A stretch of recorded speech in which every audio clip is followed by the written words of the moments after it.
The WNBA is cooked, and if we do not start doing something soon, we're going to have a problem.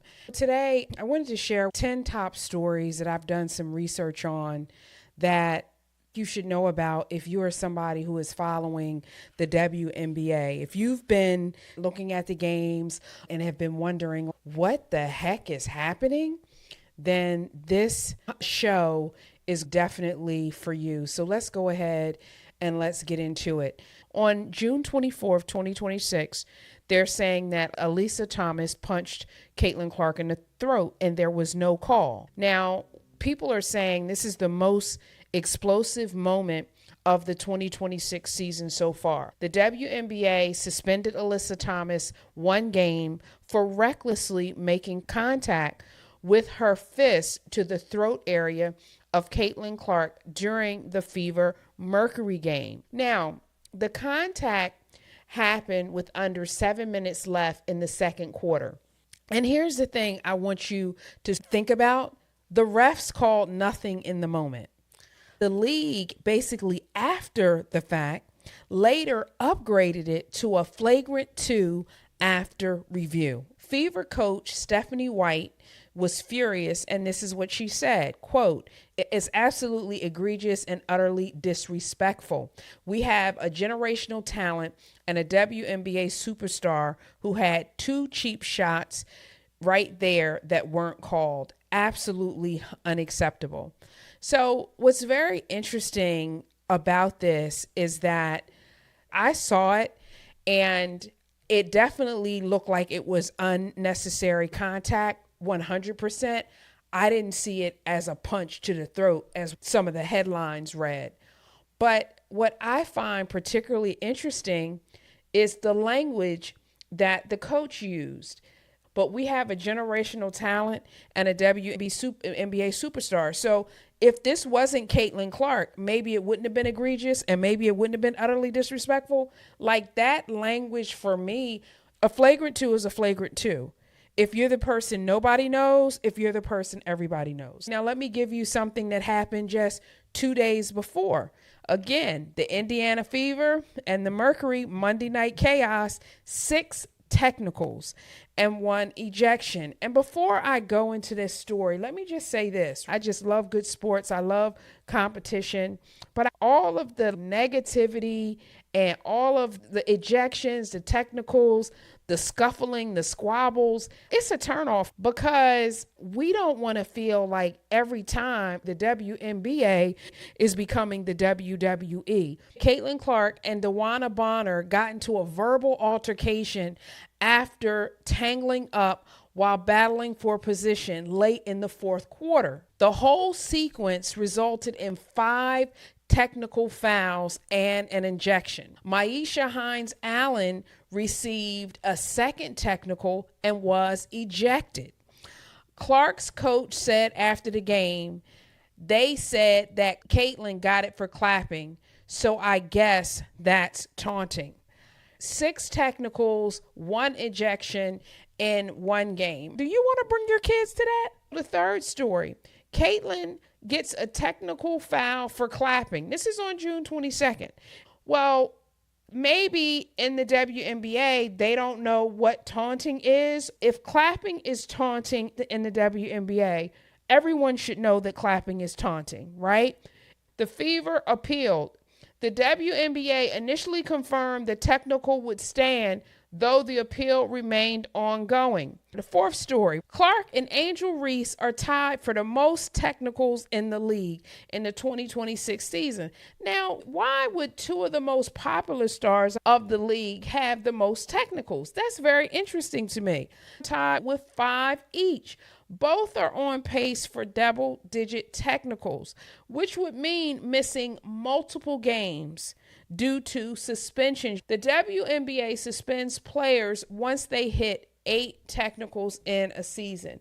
Now, I am an Angel Reese fan and I'm a WNBA fan on a whole, meaning that I think talented women basketball players should be able to have this as a source of income and a job. And over the last couple of weeks, Caitlin Clark They've been saying she's been cussing at the officials. She's been like having all sorts of F-bombs. She's been whining. That's what they're saying. And I'm just trying to figure out, are they being held to a higher standard? Are they being more scrutinized? What is going on? Because if you're on pace to have double-digit technicals, and that's going to mean game suspension, that means you're going to lose money. I think the WNBA is shooting itself in the foot. I think that the refs may not be that great. If there is a standard, everybody doesn't know the standard. And I think we're playing favorites. If I'm going to be honest, I think some favoritism is going on. Angel Reese gets a hostile act technical. What is a hostile act technical, you ask? Thank you for asking. Crowd chants, refs, you suck. This happens June 22nd of this year. And you guys might know I did a video of Atlanta Dream and Toronto Tempo. It was called One Flagrant Foul, when Izzy Harrison got a flagrant 2 where she threw Angel to the ground. But some of y'all argued that Angel lunged into her. And again, thank you for your comment. But here's the deal. Reese was called for her 5th technical foul of the season with 1 minute and 16 remaining in the Atlanta Dream's 94-87 win over the Toronto Tempo on June 22nd. Now, I saw that and I did not feel it was a technical. The foul was upgraded to a hostile act, which the Dream planned to appeal. Atlanta head coach Carl Smesko said, the official said it rose to that. I didn't see it that way. I think this one we have a good chance of getting reduced, end quote. Reese immediately ran towards the officials, visibly frustrated, while the crowd erupted, chanting, refs, you suck, in unison. The Dream won anyway. Then the WNBA sent Reese a formal warning letter after her 5th technical of the 2026 season. This whole thing where we're going to give you a technical or give you a flagrant after the call the next day, we're going to upgrade it. I know you can appeal, but it seems like there is not a standard that we are seeing in every game when it comes to taunting, when it comes to roughhousing, when it comes to technical fouls, when it comes to flagrant fouls. And if we as the fans are expected to pay for our tickets to go and watch and to be excited, and we do not know what is going on in those 4 key areas, you're going to lose us. Now, let me give you the 6th thing. In 2024, Angel Reese had an ejection overturned. And this is what I mean when I say, who do we have doing the refereeing? Because it seems like we're still learning. This is in 2024. The WNBA rescinded the 2nd technical foul that led to Angel Reese's controversial ejection in the final minutes of a 2024 Sky Liberty game. The league admitted that they got it wrong. That added fuel to the fire, because what are people going to say? And what am I saying today? The refs are inconsistent. I'm saying that in 2026. This happened in 2024. So when are they going to get themselves together? Number 7, this is the Fever and the Sun brawl. And this is with Cunningham, Sheldon, and Allen. And they were all ejected. And this was a year ago, guys. This was in June 2025. But what's interesting, and I don't want to throw anybody under the bus, but the Fever keeps being a part of the narrative. When you hear of these technicals, these ejections, these brawls, these F-bombs, or whatever's going on, the Fever keeps popping up. I ain't throwing shade, but where there's smoke, there's fire. And there's a lot of smoke around the Fever when it comes to some of these calls. So let me share this with you. One of the wildest scenes of the 2025 season. What started as competitive trash talk between Clark and Sun guard J.C. Sheldon turned into a third quarter scuffle, where when 3 technicals and 1 flagrant were assessed after both Sheldon and Marina Marbury made contact with Clark. Then Sophie Cunningham took exception to Sheldon's foul on Clark. I think she thought she poked her in the eye, if my memory is correct, leading to shoving. Cunningham, Sheldon, and Lindsay Allen were all ejected. An NBA TV commentator, Debbie Antonelli, went off on the refs live on the broadcast during that 2025 Commissioner's Cup game. And what it's coming to is, like I said earlier, the WNBA is becoming the WWE. Come on, somebody. This is not what we're paying for. We don't want to see that. And here's the thing. I'm a sociologist. I'm always looking at the cultural pattern of everything. For women, we don't need to be fighting on the basketball court because they don't want to pay you anyway. So when we bring this element, it makes women in sports look bad. During the 2025 season, Marina Mabrey, playing for the Connecticut Sun at the time, was called for a technical foul in a game against Indiana. Again, Indiana, the league later upgraded it to a flagrant 2. Now, it set the precedent for the league reviewing and upgrading fouls on Clark after the fact, a pattern that repeated itself again with Alyssa Thomas in 2026.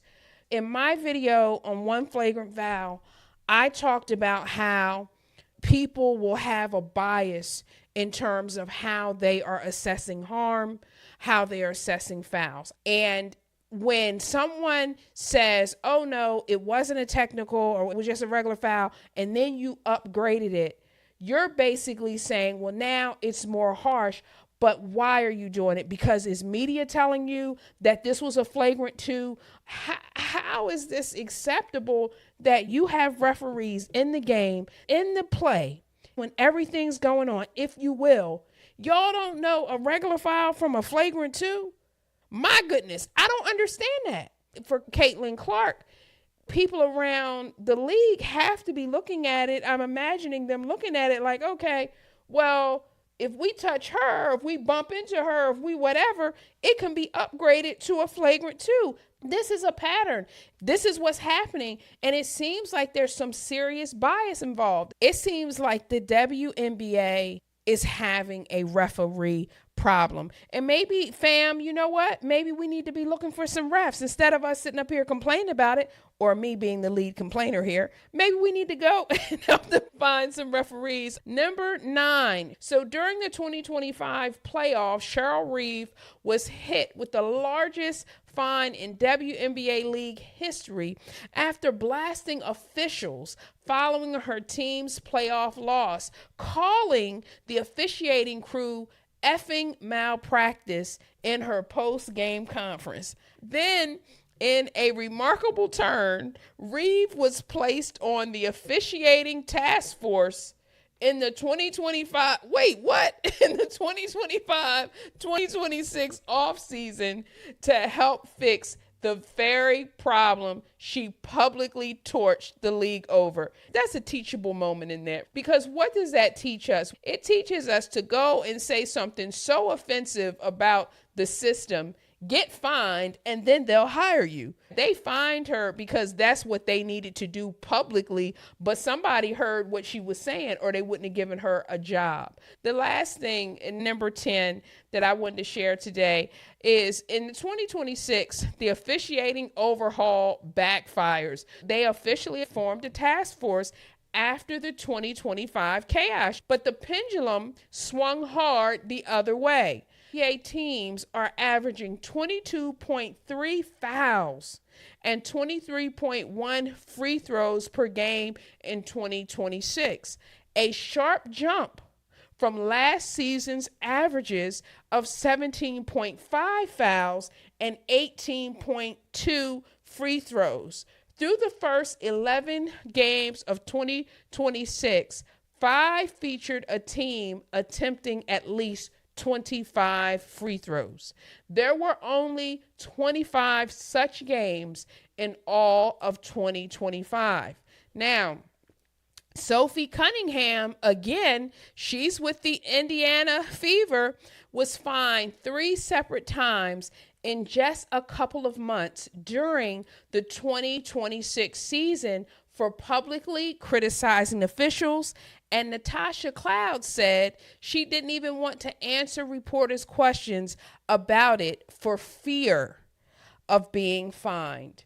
So, guys, that is our 10 stories of how I feel the WNBA is cooked, why I feel that they are hurting themselves. Thank you so much for stopping in. If you haven't followed, please follow. Turn on your notifications.